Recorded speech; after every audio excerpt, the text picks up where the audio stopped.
Welcome back to Pints and Plot Twists. I'm Julia, and today I am bringing you the best of fiction scams, schemes, frauds, plots, and heists.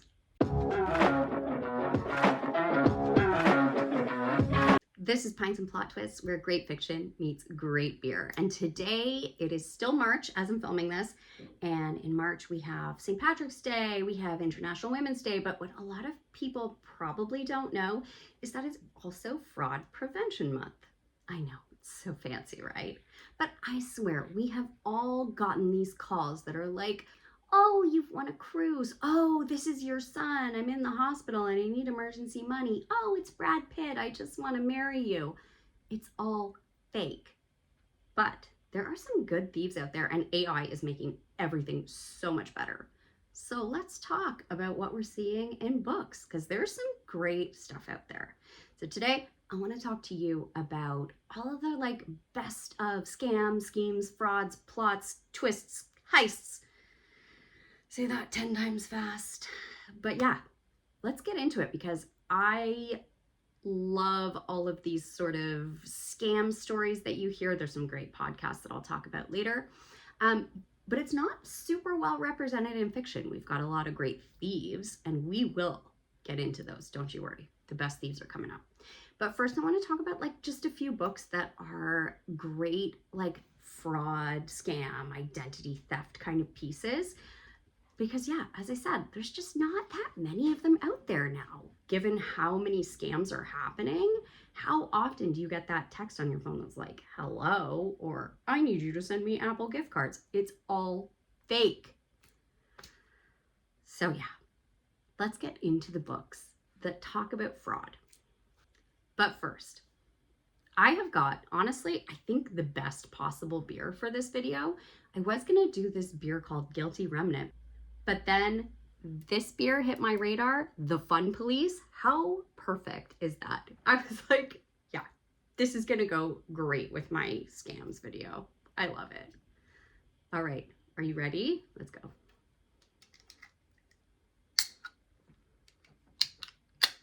Ooh, spray.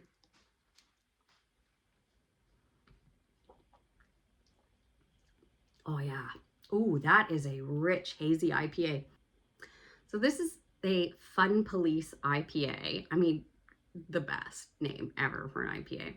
From Farm League Brewing in Galt, Ontario, which is like this tiny little place. And I'm really looking forward to going to visit them because their beer selection, wow, super tasty. This one, no exception. So good. It's kind of creamy, very rich. Very typical of kind of an IPA, but I really enjoy it. Okay, so let's get into the books. First off are the books that are actually about frauds, cons, and schemes. So I have a few of them that I really enjoyed. The first up is sort of the classic identity fraud book, and it is The Talented Mr. Ripley. My copy of The Talented Mr. Ripley by Patricia Highsmith is actually at my parents' house, which means I haven't read it in a very, very long time. But it is the classic sort of identity fraud piece. And if you haven't watched the movie, it is a young Matt Damon, and he's so good in it. And I haven't read the book in about 20 years, so I think it might be time to go back to it. Next up is Catch Me If You Can. This is another one of the sort of classic fraud, scheme, identity theft kind of stories. And it's Frank Abagnale Jr.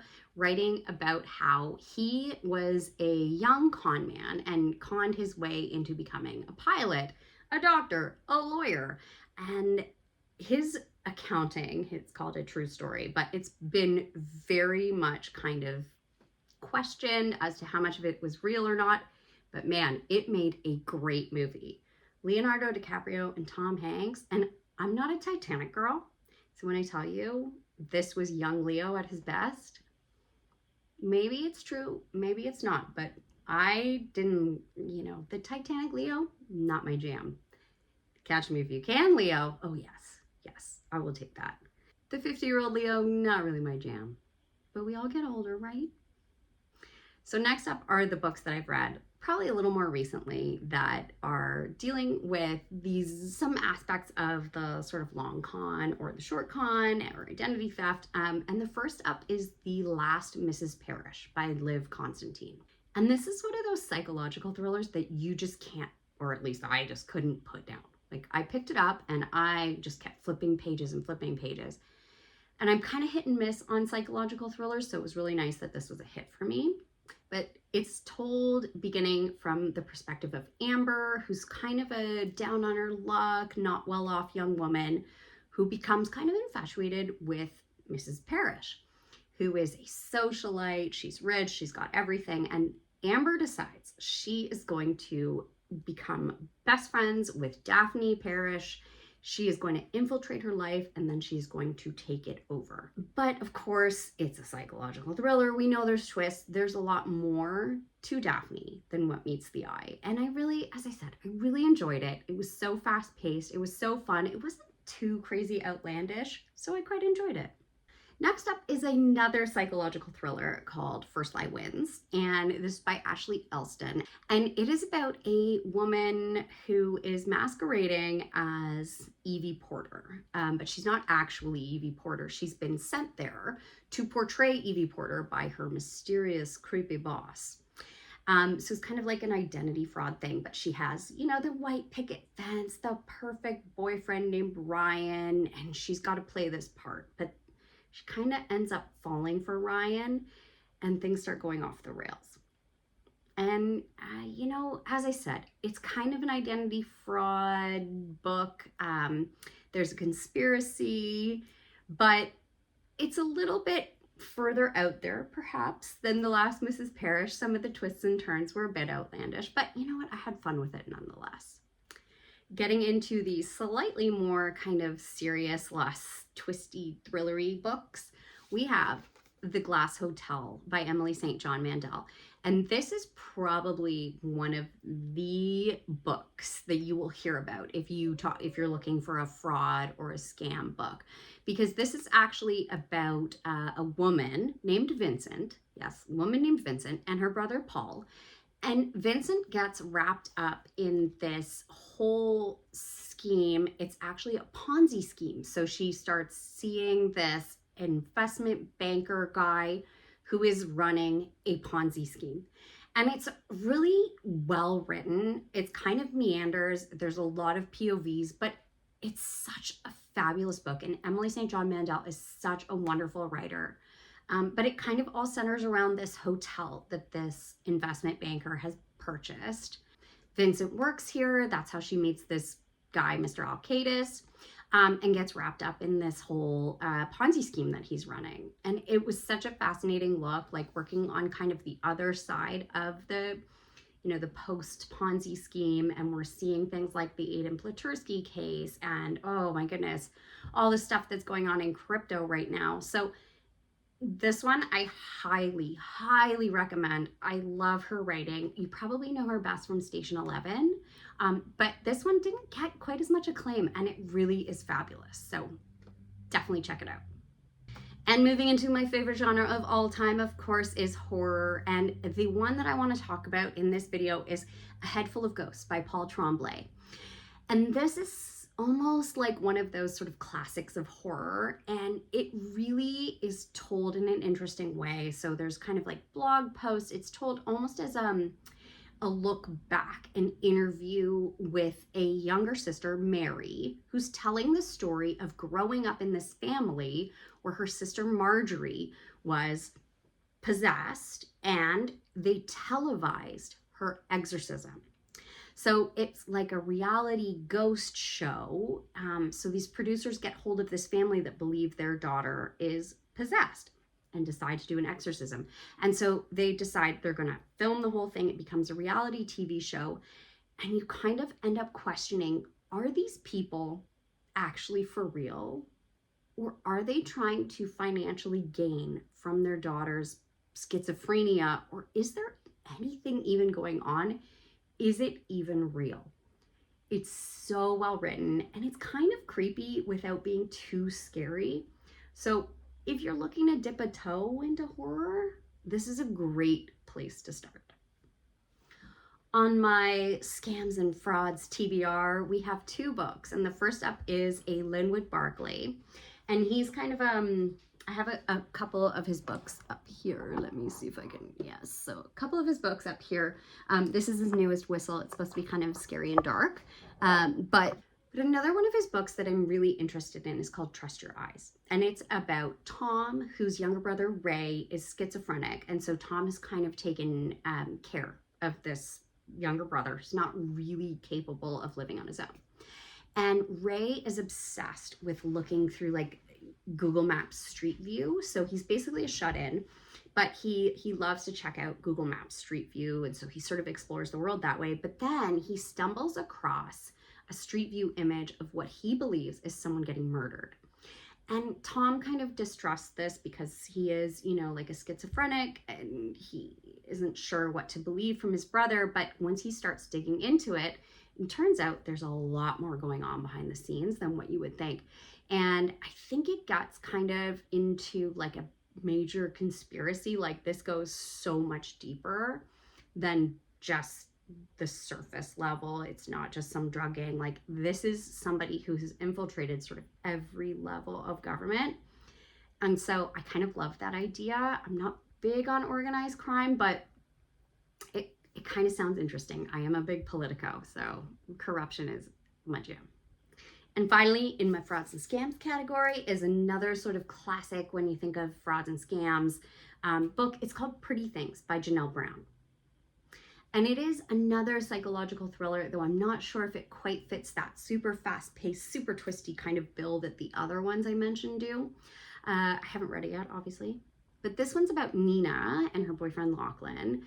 Nina is a con artist, and her thing is like conning these rich kids in LA. That's her basically her job, her calling. But Nina learned from the best. Her mother is like the con artist, but then her mother falls ill. And so Nina decides to do one big last score just to take care of her mother, because USA and healthcare, we know it's incredibly expensive, unlike here in Canada. We don't have those problems. But Nina decides she's got to do one big major score. And this is sort of one of the talked about books when you think about frauds and scams. So definitely got to pick it up at some point. And this is like the original fraud, right? There are some fun books in this category, and some of my favorite tropes of like found family, little crews of thieves. I love these books so much. So here's a few standouts. Number one on my list, always and forever, is The Lies of Locke Lamora. The Locke Lamora series, the Gentlemen Thieves, they are so good. This is one of the most underrated fantasy series. There are currently 3 books in this series. This is the first, The Lies of Locke Lamora. Red Seas Under Red Skies is second, but do read them in order because a lot happens in this first book that you need to know to get through the next ones. But this is like the ultimate heist. Locke is a bit of a Sherlock Holmes, like savant about thievery. And he and his crew are good thieves, nothing crazy, but then he is targeted by these creepy magicians. And he and his best friend, Jean, need to take revenge. So they plan the ultimate heist. And this book is so fun. And also Scott Lynch does incredible things with characters. Like you will care about every single person in this book from day one, whether it's love them or hate them, because man, the villains in this book are so bad. But yeah, one of the most underrated fantasy series. I can talk about it forever, but I highly encourage everyone to read The Lies of Locke Lamora because it's such a phenomenal series. He's so good at characters, and the plots are so tight and so twisty, and Locke is kind of a hilarious genius. So very Joe Abercrombie-ish in terms of there's humor, there's fantasy, but it is truly spectacular. Please go and read it. Next up is sort of a very similar vein of books, and again, it's another fantasy series, but it's a duology, starting with Six of Crows and then Crooked Kingdom. And again, it's such a great found family. It's a fantasy series about this sort of gang leader, Kaz, and he pulls together the most phenomenal crew of like teenage criminal prodigies. And yeah, you have to suspend your disbelief a little bit, but that's okay because it's a fantasy series. So Kaz pulls these guys together, Nina, Matthias, Inej, Jesper, into this group called the Crows after his, I believe, mother and sister are killed. And they decide they've got to take their revenge. They're going to have this big heist they're going to pull off. And so revenge is kind of a common theme in a lot of these books. You know, they can't be that bad. But one of my favorite things about this book is the Nina Matthias relationship. It's so cute. I love them so much. So much fun, so worth checking out. Crooked Kingdom probably has like a better heist mechanic to it, but Six of Crows was just such a phenomenal entree to this series, and I really enjoyed them. Next up is a book that really surprised me. So it's called The Devil Takes You Home by Gabino Iglesias. And I am, as I said earlier, not a big organized crime kind of girly, but this one really did it for me. I thought the writing was excellent, and I really had a kind of love-hate relationship with the main character, who is, his name is Mario. So his daughter unfortunately becomes ill with cancer, I believe, and she racks up huge medical debt, and then sadly she passes away. That's all the beginning of the book. And so Mario needs to find a way to pay off his medical debt. Gosh, Americans and your medical debt, my God.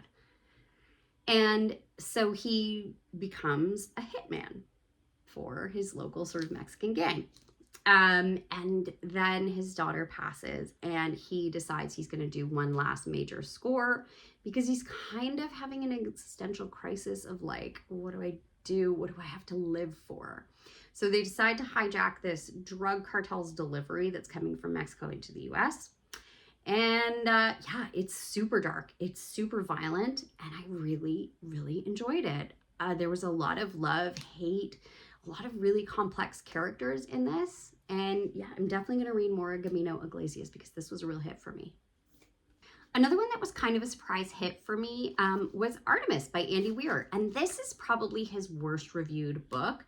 He's so hot right now, given, you know, Project Hail Mary just came out in theaters, and the book is phenomenal. Don't get me wrong. I really enjoyed that book, but I also really enjoyed Artemis.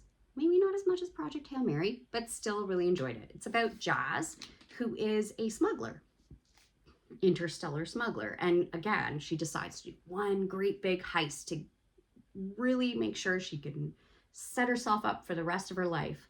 And I know this book kind of disappointed a lot of people, and they didn't really like Jazz. They couldn't get into her mind, but I actually thought it was very funny and very up my alley. So maybe I just have like a kid's sense of humor, or like a little boy's sense of humor, but I thought it was really funny and fun, and I quite enjoyed it.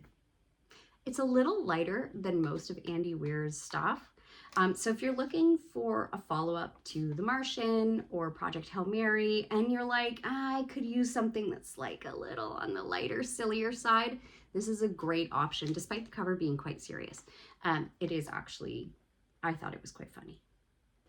And finally, my recommendations on the heist books. My last one is The Housekeepers by Alex Hay. And this is like Bridgerton meets Ocean's 11 in a way. So it's set in the 1800s, I believe, in the 1800s. But it's about this woman, Mrs. King, who is a housekeeper. She's worked her way up. She's become this very reliable, solid housekeeper for this family. And they dismiss her one night out of the blue. And so she decides to get her revenge. So she pulls together a lovely little crew, and I really enjoyed this. Again, it has kind of mixed reviews. It does drag a little bit, but I loved the character of Mrs. King, and I thought she was a lot of fun. I thought she pulled together a really great crew, and I did really enjoy the juxtaposition of that sort of Bridgerton era with the Ocean's 11 type crew. It was a lot of fun. Next up are some of the like heist books that are on my TBR, and the first one is Blacktop Wasteland by S.A. Cosby. And I recently read King of Ashes by the same author, and it was good, but I didn't love it. Again, organized crime, not my favorite thing in the world, not my favorite sort of trope to read about, but it was really dark and gritty and enjoyable to read, so I decided I needed to read another one of his books. And this one is about Bug, who was at one point the best, most renowned getaway driver in the entire USA or state or whatever it was. And he decides to get back into it with just one last diamond heist score. He's going to be the getaway driver again. And S.A. Cosby's writing is so dark and gritty and violent, and I kind of love that. So I thought this might be a really good option as someone who maybe didn't love King of Ashes as much as other people did, to really get into his work more. Next up is Foundry Side by Robert Jackson Bennett. And Robert Jackson Bennett has come into a lot of popularity over the past couple of years for his latest series, which is sort of a Sherlock-esque, but set in a fantasy world, called The Tainted Cup. That's the first one in the series, and the second one just came out. But his earlier series is called the Founders series, and the first one is Foundry Side. And it is about Sansia, who steals an artifact that could change how magic works in the entire world. So it is a fantasy, but he writes somewhat sort of urban-ish fantasies, so set in like old school London. So I'm very much looking to pick up the Founders series, but I also have the Tainted Cup on my TBR, so we'll see which one I get to. And in my some of the most beautiful covers of all time category is Yumi Kitase with, the most stunning books of all time. I mean, the Stardust Grail is just gorgeous. This cover, I 90% want to read it because of the cover. But her other books, Salt Crop, also spectacularly beautiful cover. So if you're going for cover buys, you cannot go wrong with Yumi Kitase. So this is her, I believe, second most recent novel. Her latest, Salt Crop, came out recently. It's a cli-fi, climate fiction. But this one is a sci-fi. So she went from sci-fi to cli-fi. But back to the Stardust Grail. This is about a sort of motley crew of found family. It's almost like there's a theme running through all of these books, who aim to rob a museum and steal an artifact that can stop an alien civilization from going extinct. So it's kind of like a greater good versus what's happening now kind of situation of like, what's the right versus the wrong thing to do. So I'm very interested to read it. It does have mixed reviews, but that cover, I mean, that is pure trophy book for me. So I will be picking it up. Beer break. Next up is To Have and to Heist by Sarah Desai. And this looks like just such a cute, fun, lighthearted mystery rom-com. So it's about Seema, who has to clear her best friend's name after her best friend is accused of committing this crime. So she decides she's going to pull off a heist and clear her best friend's name, but then enters Luke, who screws things up and also might be very good looking. And I'm kind of looking forward to the very predictable nature of what's going to happen in this book. It's cute. I love the cover. It sounds fun. And finally, in my heist book list is the one I'm so excited for. One of my absolute favorite authors, one of my auto buys, Silvia Moreno Garcia, is coming out with a new book called The Intrigue. And it is a noir crime heist novel, which is kind of a different tone for her. She's so vibey. Her atmospheres are incredible. And I'm really, really excited for another new book from her. And this is about this con artist who targets a woman. He wants to marry her. He wants to get her money. But he's in cahoots with her daughter. And then her daughter starts maybe controlling the shots a little bit too much. And there also might be something going on with this rich lady. She might be more than meets the eye. So I'm very excited for this book. It comes out in July. Anytime Silvia Moreno Garcia puts out a new book, it is in my hands immediately. So I'm looking forward to pre-ordering this. I don't love the cover though. I gotta admit, it's not my favorite. She has such beautiful covers. The Intrigues cover is like, eh. But it is a very different style for her, so I will try my best to reserve my judgment, which I'm not very good at, but we'll put that in a can for now. And now I want to throw in just a few last little bonus books that might be helpful if you are interested in learning more about how scammers sort of target you, how your psychology sets you up for being scammed, and how they gain your trust. So the first one is a nonfiction called The Confidence Game, Why We Fall for It Every Time by Maria Konnikova.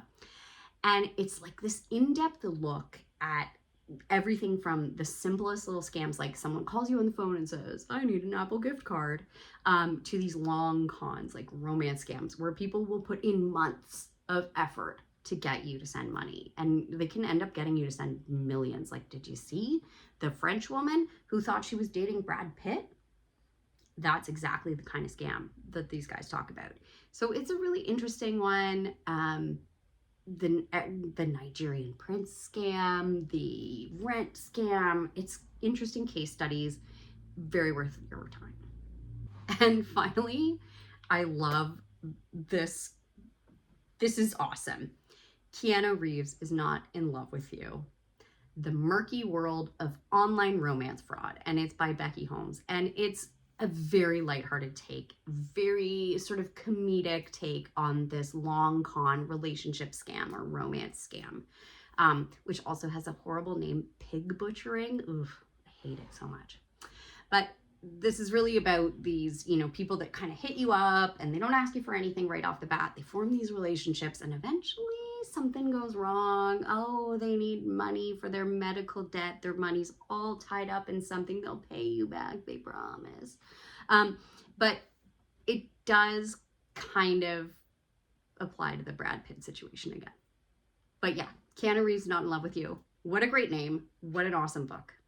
And then I also want to plug a couple of podcasts because we like audiobooks, we like podcasts. So the first up is Scam Goddess. She is so funny. Lacey Mosley is a comedian who does this awesome podcast that is all about scams, frauds, thefts, like just some really cool guests. So definitely worth a listen.